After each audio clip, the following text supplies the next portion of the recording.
She released the $28 Chateau Meg rosé wine today, and we'll talk about the commercial potential of that in a minute. That's a very expensive bottle of average wine, I would suggest. What was intended as a heartfelt tribute quickly spiraled into a public display of ridicule. On what would have marked Princess Diana's 64th birthday, Meghan Markle unveiled her latest business effort, a wine release from her consistently struggling brand. Rather than paying homage to Diana, the move backfired spectacularly.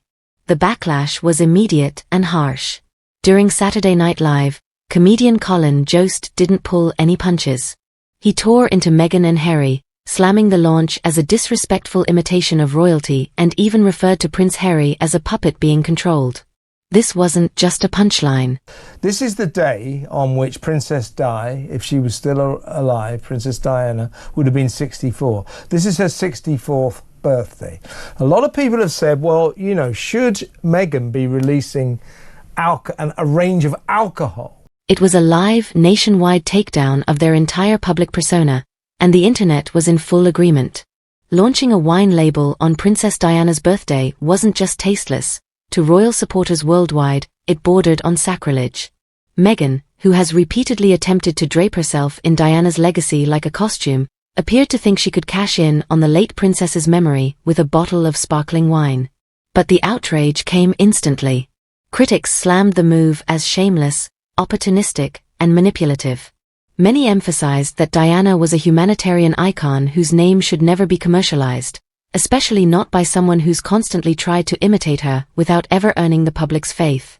For those paying attention, it felt less like a tribute and more like exploitation. Because, of course, Princess Diana was effectively killed by a drunken driver in Paris all those years ago. Now, you might think that that connection is a little bit distant, a little bit thin. Well, we're hearing, I can see why people would be upset about it. And more like blatant marketing opportunism at its worst. Leave it to Saturday Night Live to say what most of the mainstream media avoids. In a savage burst of comedic truth, Colin Jost delivered what many saw as a public reckoning. Speaking to millions, he ridiculed Meghan's attempt to emulate Diana, joking, "She drops wine on Diana's birthday like she's releasing a mixtape. What's next? Jam on the Queen's death anniversary?" The audience erupted in laughter, but behind the scenes, insiders say Meghan was far from entertained. The uncomfortable truth had been broadcast, and this time, there was no royal PR team to sweep up the fallout. And the takedown didn't stop with Meghan. Jost saved his most cutting jab for Harry. Absolutely enraged by what Meghan has done. He is saying, apparently, to anybody who wants to listen, couldn't she have at least found a different day to launch this wine? It really is a bit off, isn't it, what she's done? You went from royal soldier to royal sidekick. From the Queen's grandson to Meghan's mouthpiece. Ouch. Meghan's American Riviera Orchard brand has been endlessly ridiculed since its messy debut. Critics argue it lacks a clear identity, authenticity, or any real tie to the values Meghan publicly claims to uphold. To many, it's just another celebrity money grab, dressed up in hollow empowerment buzzwords and overpriced goods.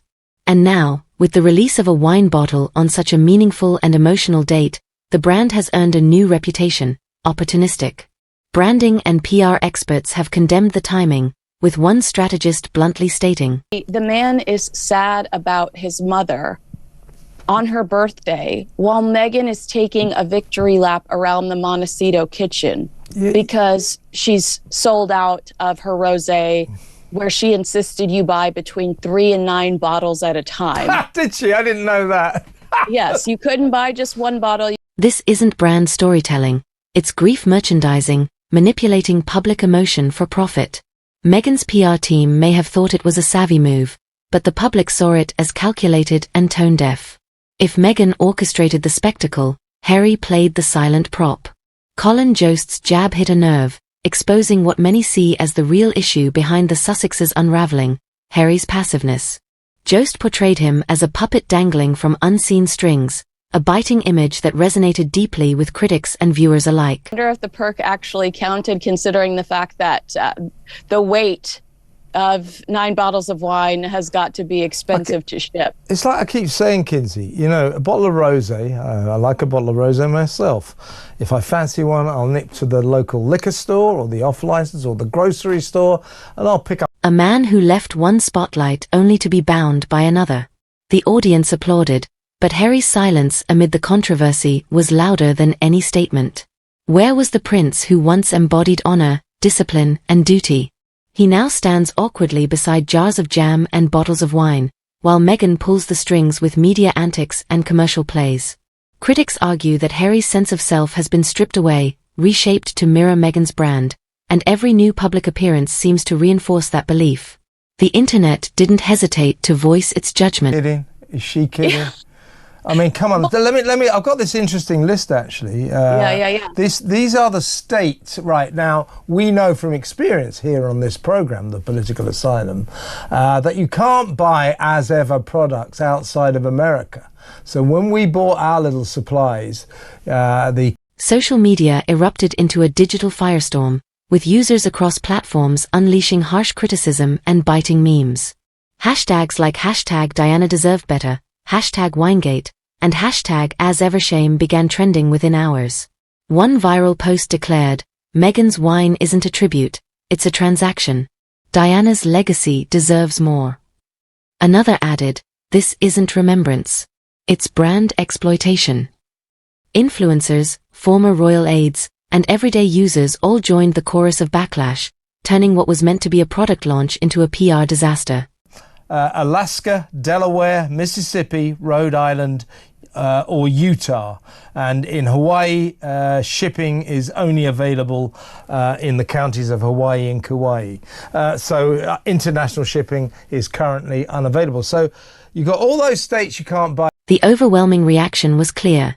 Meghan and Harry had crossed the line yet again. But this time, it cut deeper. Unlike previous controversies that mainly damaged their own image, this one dragged Princess Diana's legacy into the spotlight. And for many, that was unforgivable. It didn't take long for prominent royal experts to weigh in, and they didn't hold back.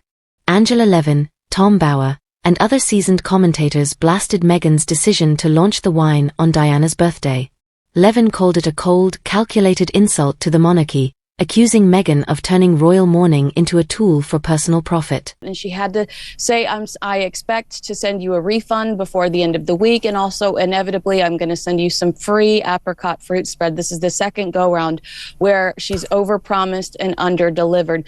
There are people out there that are coining this a success, but She didn't stop there. Levin questioned how someone who frequently criticizes the royal family can still cling so tightly to its legacy whenever it benefits her brand.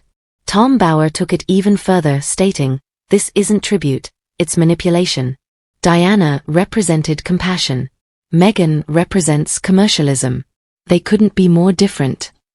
Once again, Meghan Markle managed to upset not just the public, but also the very institution she claims to be stepping away from. And as the backlash intensified, Prince Harry remained completely silent. No public statement, no defense, no apology. So popular, I'm selling out. What it actually means is if you really are selling that much, Meghan, you haven't got enough stock, and that's inefficient. That's not a business plan. That's stupid. Let's quickly talk. It undermines customer confidence. And really quickly, Eric Schaefer, who's a... His silence has become his trademark, and royal watchers have lost patience. What once might have been seen as restraint is now viewed as cowardice. When your mother's memory is being used for commercial gain, many believe the bare minimum a son could do is speak up. But Harry, once a decorated soldier, now resembles a statue, still silent and lacking resolve. Even former military comrades have reportedly voiced discomfort over his recent public appearances, describing him as distant and rehearsed. One insider remarked, "He looks like a man who no longer knows who he is." And honestly, neither do we. This wine launch ripped open an old wound among royal loyalists, reviving the long-standing accusation that Meghan has repeatedly exploited Diana's memory to shape her own public image. Her jam, her cookie mix, her wine, all sold on the back of, organic, homemade, craft produce. If she's going to be making it on a sort of large enough scale, which she maintains she is, she has to contract it out, which is what she's done. The comparisons aren't accidental. Meghan has mirrored Diana's fashion, echoed her phrasing, and adopted similar press tactics, all in an apparent attempt to channel the same public sympathy Diana once received. But now, even formerly neutral voices are calling it what it is: cosplay. The posed photos, the conveniently timed launches, the subtle wardrobe tributes, they're no longer seen as homage.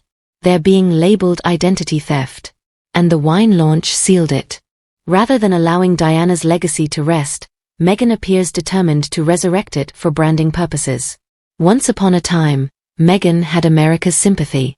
She was viewed as a victim of a cold and rigid monarchy. But that sentiment is fading fast. US talk show hosts, media analysts, and even former supporters are starting to speak out. The American Riviera orchard wine drop on Diana's birthday was seen by many as the tipping point. As one LA-based columnist put it, "You don't get to slam the royals for your trauma, then turn around and sell us products inspired by them." Podcasts, morning talk shows, and digital roundtables are now picking apart Meghan's every move, and the tone has shifted from intrigue to outright criticism.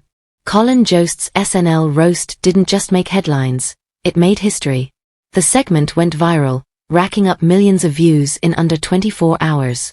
Clips surged across TikTok and Instagram, with viewers praising it as the first time a mainstream platform openly said what many were already thinking. This time, there were no NBC apologies, no network clarifications, no watered-down responses, because the public didn't want it watered down.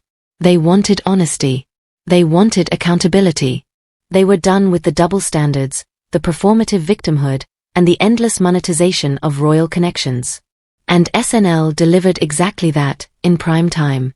So now that you've seen the timeline, the rollout, the backlash, and the silence, what's your take?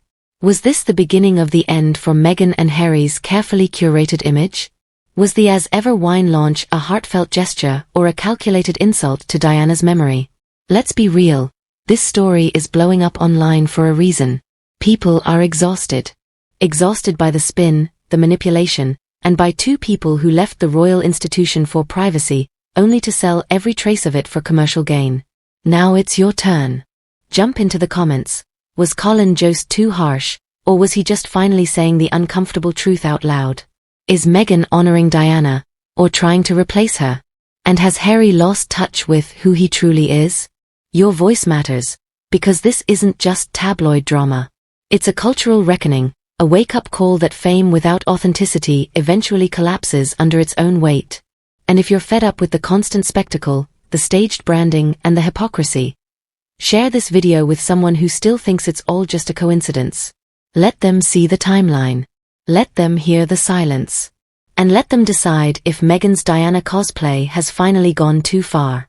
Stay tuned, because if there's one thing we've learned about Meghan and Harry, it's this: the next headline is never far behind.